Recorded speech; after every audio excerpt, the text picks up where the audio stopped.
When we moved into the old house, it was supposed to be our fresh start. My husband, Eric, and I had spent months searching for the perfect place, and this house, cheap and tucked away in a quiet neighborhood, seemed too good to pass up. It wasn't until we started unpacking that I noticed something odd. Down in the basement, hidden behind a stack of old boxes left by the previous owners, was a door I hadn't seen before. It didn't look like it belonged. It was too small, almost child-sized, and painted a dull, peeling red. "Did you see this?" I asked Eric as I ran my hand along its surface. "Yeah," he said, peering over my shoulder. "Probably just an old utility closet. We'll figure it out later." Later never came. The door didn't have a handle or hinges on our side, and we couldn't find a key anywhere in the house. Eric thought it wasn't worth worrying about, but something about it made my skin crawl. The next few nights I started hearing noises, faint knocking, almost rhythmic, coming from the basement. At first I thought it was the house settling, but the knocking grew louder. One night I couldn't ignore it anymore. Eric was already asleep, so I grabbed a flashlight and headed downstairs. My pulse quickened with every step, the knocking growing clearer. It was coming from behind the red door. I stood there for a long moment, the flashlight beam trembling in my hand. "Hello?" I called out, my voice barely above a whisper. The knocking stopped. I backed away slowly, every nerve in my body screaming at me to run. When I reached the stairs, I heard it again. 3 slow, deliberate knocks. I didn't look back. The next morning I told Eric everything. He laughed it off, saying I was letting the house get to me, but he agreed to take a look. We spent hours trying to figure out how to open the door, but it wouldn't budge. We even called a locksmith, but when he arrived, he stared at the door for a long time before refusing to touch it. "I can't help you," he said, packing up his tools. "You should leave it alone." That night I barely slept. Around 3 a.m. I woke up to a loud thud. Eric was still asleep, but I knew where the sound had come from. The basement. I crept down the stairs, clutching my phone in one hand and a kitchen knife in the other. The door was open. It shouldn't have been possible. We didn't have a key, and there were no hinges to force it open, but there it was, swinging slightly as if it had been left ajar. A damp, earthy smell wafted out from the darkness beyond. "Eric," I called out, my voice trembling. No answer. I stepped closer, shining my flashlight into the open doorway. The beam only reached a few feet before being swallowed by the darkness, but I could just make out the start of a staircase leading down, carved into the dirt. Something moved at the edge of the light.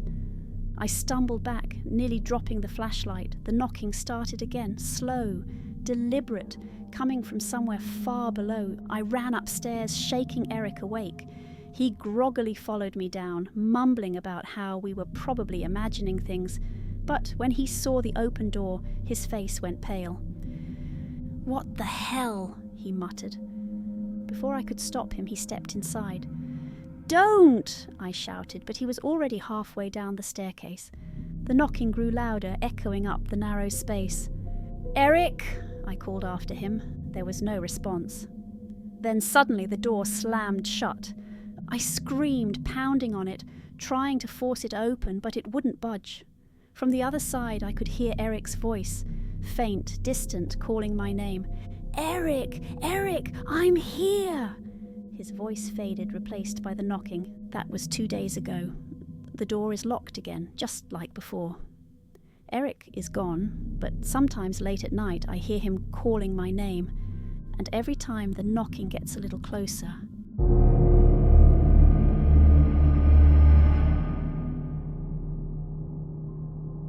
It started 5 nights ago. Every night at exactly 3 a.m, I'd see the figure standing at the edge of my lawn. It never moved, never spoke, just stood there, perfectly still beneath the street lamp. At first I tried to convince myself it was just a trick of the light, but deep down I knew better. I'd peek through the curtains, barely breathing, and every time I moved, the figure tilted its head slightly, as if acknowledging me. That was the part I couldn't shake. It knew I was there. By the 5th night, I couldn't take it anymore. I grabbed my phone and a flashlight, my hands trembling as I stepped outside. The air was unnaturally cold, the kind of cold that seeps into your bones. My flashlight flickered as I approached, and the closer I got, the heavier the air felt. 10 feet away, I stopped. The figure still hadn't moved. My flashlight caught the edges of what looked like fabric, a hood. It was impossible to tell. Summoning every ounce of courage, I whispered, "Who are you?"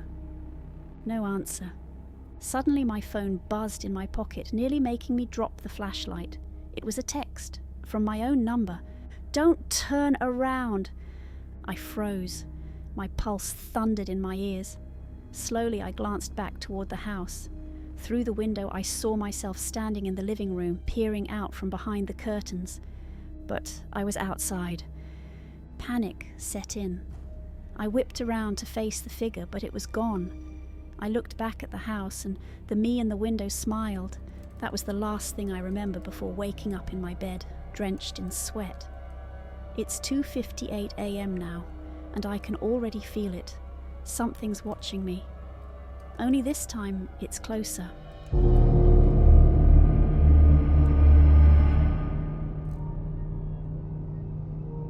Alright, so let me just set the scene for you. My name's Tori, and this all went down last Saturday. It was supposed to be just another house party at Emily's place because her parents were out of town, and we were all trying to make the most of it. Everyone was there, including my amazing boyfriend, Derek. Spoiler alert, Derek's trash. Anyway, I showed up in my cutest fit, ready to forget about the dumpster fire that was my week. But the second I walked in, I spotted Derek in the corner. He wasn't alone. He was with her. Alyssa, you know the type. Instagram perfect, always posts those gym selfies with motivational quotes. She had her hand on his arm, laughing like he was the funniest guy on earth. I wanted to throw my drink at both of them, but instead I just froze. My bestie Jess appeared out of nowhere like she had a sixth sense for drama. "Girl, don't even waste your energy," she said, pulling me toward the kitchen. "Let's get shots, forget him, tonight's about you." So, that's what I did. I knocked back a few too many tequila shots and tried not to care that Derek was a cheating dog. The party was wild. Dudes were playing pong on the dining table. Someone started a dance-off in the living room, and the music was so loud it felt like it was shaking my soul. That's when I noticed him. This guy, tall, kinda scruffy, but in a weirdly hot way, was leaning against the wall watching the room. I'd never seen him before, which was odd because Emily's parties were usually just our group, and maybe a few randoms we barely knew. But this dude, he didn't look like he belonged. Jess noticed me staring. "You good?" "Who's that guy?" I asked, nodding toward him. She squinted. "No clue. Maybe he's one of Emily's cousins or something." He caught me looking and smiled. It wasn't like a warm smile. It was one of those "I know something you don't" smiles. I decided I needed air. The house was packed, and I felt like I couldn't breathe. I grabbed Jess and dragged her outside to the backyard. A couple of people were out there smoking and arguing about conspiracy theories. Typical. That's when I noticed something off. There were cars in the driveway, way more than usual, but one of them was this old, beat-up van parked near the back gate. It didn't look like it belonged. The windows were tinted, and it gave me the ick instantly. "Hey," I nudged Jess. "Who drives a serial killer van to a party?" She laughed, but then the scruffy guy walked out the back door. He was carrying a red Solo cup, blending in like he wasn't a total creeper. He walked toward the van. "Maybe he's just leaving," Jess said, but I wasn't buying it. Instead of getting in the driver's seat, the guy opened the back doors of the van. I couldn't see much, but was that duct tape and rope? My stomach dropped. I grabbed Jess's arm. "We have to go tell Emily, now!" We turned to go back inside, but the door was blocked. It was him, scruffy guy. He was standing right there, his creepy smile plastered on his face like he knew exactly what we'd seen. "Hey, ladies," he said casually, like this was a freaking game. "Lost something?" Jess froze, but I wasn't about to let some dude intimidate me. "What's in the van?" I demanded, my voice shaking even though I was trying to sound tough. His smile widened. "Nothing you need to worry about. Why don't you head back inside and enjoy the party?" Jess pulled on my arm. "Tori, let's go." But I couldn't move. My eyes darted back to the van, and that's when I saw it. A hand.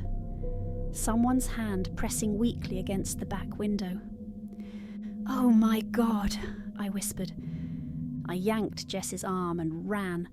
We pushed through the crowd inside, trying to find Emily or anyone who could help. But the music was too loud, and everyone was too drunk to notice. We burst into the kitchen, and there was Derek, mid-flirt with Alyssa. I didn't care anymore.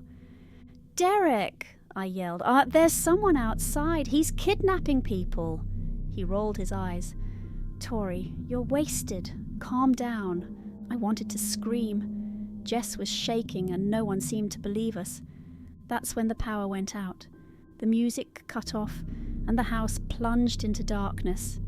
People started shouting and laughing, thinking it was just a prank, but I knew better. In the chaos, I grabbed Jess and pulled her toward the front door. We needed to get out, but as we reached the hallway, I saw him again. The scruffy guy. He was standing in the doorway blocking our way. "You should have stayed out of it," he said, his voice low and calm. Behind him, the van's engine rumbled to life. We never saw Emily again, or Alyssa. Jess and I ran that night and never looked back. The cops didn't find anything, the van, the guy, or the people who vanished. And Derek? He ghosted me the next day. Typical. Now, every time I hear the bass of party music or see a van parked too close, I feel my stomach twist. I don't party anymore. Because the worst part? I still see that guy sometimes, watching, smiling, waiting.